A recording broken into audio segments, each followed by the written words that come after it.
इसमें मैं प्रोपराइटर के लेवल पर हूँ, उसके अलावा करोड़ों का प्रॉपर्टी का टर्नओवर करता हूँ और ऐसे कई सारे व्यापार में करता हूँ। और उन सारे व्यापारों के बाद 2.5 साल से आरसीएम कर रहा हूँ और इन 2.5 सालों के एक्सपीरियंस में एक बात दावे से बता के जा रहा हूँ, दुनिया के हर बिजनेस से बेहतर अगर कोई है तो उसका नाम है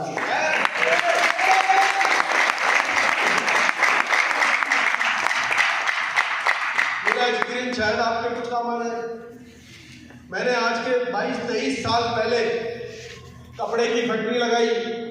कपड़े की फैक्ट्री लगाने के लिए 23 साल पहले 4 करोड़ रुपए का इन्वेस्टमेंट किया। 23 साल पहले 23 साल पहले के 4 करोड़ आज के 40 करोड़ से ज्यादा होते थे।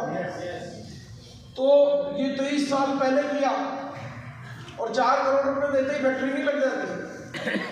सबसे पहले आपको जमीन खरीदनी होती है, जमीन पे फिर उद्योग लगाने के लिए परमिशन लेनी पड़ती है, एनओसी लेनी पड़ती है, सरपंच के साइन, प्रधान के साइन, एमएलए के एनओसी और नगर पालिका नगर पंचायत और बहुत जगह आपको अपनी चप्पलें घिसनी पड़ती है। फिर उसके बाद आपको परमिशन मिलती है कि उद्योग लगा सकते हो तो बिल्डिंग बनाओ। बिल्डिंग बनाने में चप्पलें घिस जाती है, आदमी का कलर चेंज हो जाता है। राइट। फिर बिल्डिंग जब बन के कंप्लीट होती है तो विदेश से मशीनें इंपोर्ट करी, क्योंकि भारत में उस वक्त कपड़े बनाने की मशीनें बनती नहीं थी, तो विदेश से मशीनें इंपोर्ट की गई। विदेश से मशीनें आई, वो इंपोर्ट करने का प्रोसेस कई महीनों लग जाते हैं। फिर इंपोर्ट करना, उसको छुड़ाना, टैक्स वैक्स पे करना, सारी चीजें होना। फिर विदेश से ही लोग आए, उन मशीनों को इंस्टॉल किया, भारत के लोगों को चलाना सिखाया, तब जाकर के कपड़ा बनना शुरू हुआ। और कपड़ा बनना शुरू होते ही भारत सरकार कहती है भैया आप कपड़ा बेचोगे तो जीएसटी जमा कराना पड़ेगा हर महीने आपको टीडीएस का रिटर्न भी फाइल करना पड़ेगा। हर क्वार्टर में यानी कि 3 महीने बाद जीएसटीआर 3B का रिटर्न और जमा कराना पड़ेगा। हर क्वार्टर में एडवांस इनकम टैक्स पे करना पड़ेगा। साल के एंड में इनकम टैक्स रिटर्न फाइल करना पड़ेगा। मैंने कहा इतने कागज भरने के लिए था एक चार्टर रखना पड़ता है, खुद से नहीं हो पाता।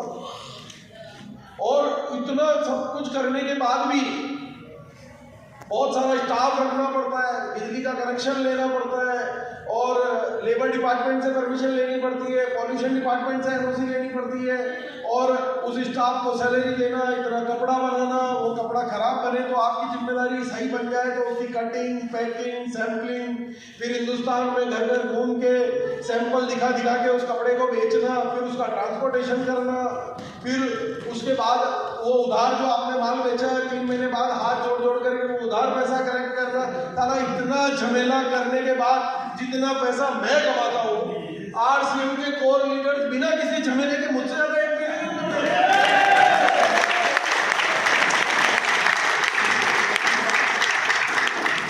अब एक बात का जवाब जो पुराने साथी हैं वो देंगे कि बताइए क्या आपको आरसीएम करने के लिए कोई ऑफिस खोलना पड़ा है क्या? क्या आपको कोई स्टाफ रखना पड़ता है आरसीएम करने? क्या आपको कोई बिजली का कनेक्शन लेना पड़ा आरसीएम के लिए? क्या आपको कोई अकाउंट मेंटेन करने पड़ते हैं? क्या आपको कोई ट्रांसपोर्टेशन करना पड़ता है? क्या आपको कोई रिटर्न फाइल करने पड़ते हैं? क्या आपको कोई उधार माल बेचना पड़ता है? अरे नई पिन पे जाने के लिए लोन लेना पड़ता है क्या? नहीं। और कोई रिश्वत देनी पड़ती है किसी को? कोई होली दिवाली ईद रमजान चंदा मांगने आता है, बोले भैया आरसीएम कर रहे हो? नहीं ना। और उसके बाद किसी डिपार्टमेंट को हाथ जोड़ने पड़ते हैं, कोई कागज लाइसेंस जेब में रख के घूमना पड़ता है भैया आरसीएम कर रहा हूँ? नहीं। कोई प्रोडक्शन आपको करना पड़ता है?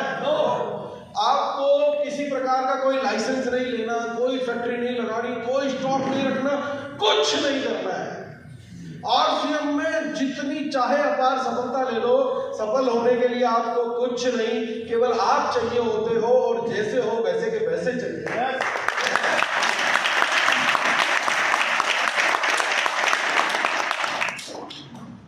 कोई झमेला नहीं। अब आप देखिए कोई इन्वेस्टमेंट नहीं करना पड़ता, कोई धन नहीं लगाना पड़ता, पर धन तो नहीं लगाना पड़ता पर एक चीज लगानी पड़ती है ना। और वो चीज भी क्या है, कुछ तो इन्वेस्ट करना ही पड़ता है किसी भी काम को करने के लिए। मैं क्या है जाति से भी बढ़िया हूँ और काम भी बढ़िया वाला ही करता हूँ और बचपन से वो बिजनेस हमारे को जन्म कुट्टी के साथ मिला देते हैं व्यापार, तो हमारे को समझ में आती है। तो हमारे को एक बात समझ में आती है, मेरे को तो एक एक बात पक्के तरह से विश्वास है कि यार बिना पैसे के कोई काम हो ही नहीं सकता इस दुनिया में, कुछ तो इन्वेस्टमेंट करना ही पड़ता है। साला भीख मांगने के लिए भी एक कटोरा और चटाई पहले खरीदनी पड़ती है, इतना इन्वेस्टमेंट तो वहां भी करना पड़ता है। तो मैंने आरसीएम में इन्वेस्टमेंट सारा कुछ तो इन्वेस्ट करना ही पड़ता है। और एक चीज है जो इन्वेस्ट करनी पड़ती है और जिसने जितनी कर रखी है उसको उतना ही रिटर्न मिलता है, जो इसका इन्वेस्टमेंट बढ़ा देगा उसको उतना ज्यादा रिटर्न मिलेगा। आरसीएम में सक्सेसफुल होने के लिए धन लगाने की आवश्यकता नहीं, मन लगाने की आवश्यकता है।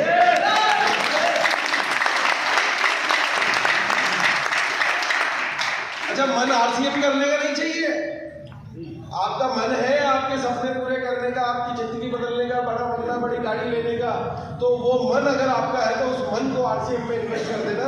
कसम से जितने सपने आपने देखे नहीं, सोचे नहीं, उससे ज्यादा पूरा करने की ताकत है।